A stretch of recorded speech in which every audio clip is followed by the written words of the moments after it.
Imagine that you're in a game show with 3 closed doors. One of these doors has a brand new car behind it, while the other 2 contain goats. Since you don't know which door is which, you choose door number 1 at random. But then, the game show host, Monty Hall, reveals to you that door number 3 has a goat behind it. Monty now gives you the choice to either stay with your original pick of door number 1, or switch to the only other closed door, number 2. What should you do? Most people reason that since it's just 50-50, the best option is just trust your gut and go with the door you originally picked. But that's actually wrong. As a matter of fact, if you choose to switch to door number 2, you're twice as likely to win than if you stayed with number 1. How is that possible? Let's get into it. So there's essentially 2 things we need to analyze here. The doors themselves and the host, Monty Hall. Let's start with the doors. When you pick what door you want, there's only a 1/3 chance that you guessed it right, and a 2/3 chance that you guessed it wrong, meaning that it was probably behind one of the other doors.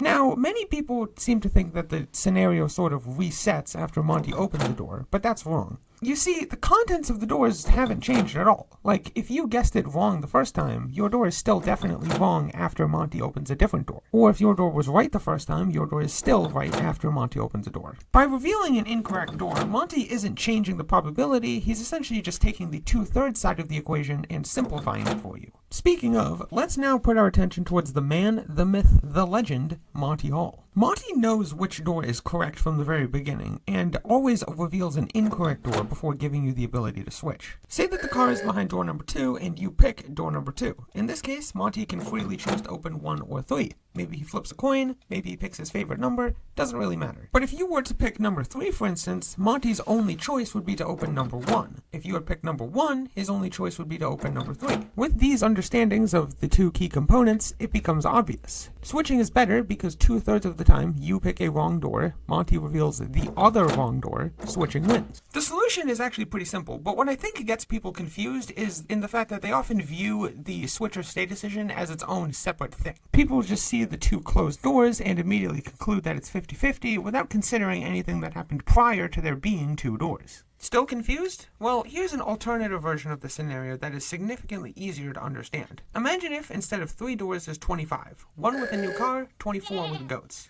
You choose door number 1, but then Monty reveals every single other door except for door number 1 and door 17. All of the opened doors contain goats. Now, in this situation, are you going to stay with your original pick that had a 4% chance to be right, or are you going to switch to the only other door that Monty didn't open? In case you're just still not fully getting it, or if you just want to do more with this problem, I made an interactive simulation of it on Scratch, where you can play the classic problem, run simulations with different rules, and even play as Monty Hall himself. And that was the Monty Hall problem re-explained in short. Subscribe for more.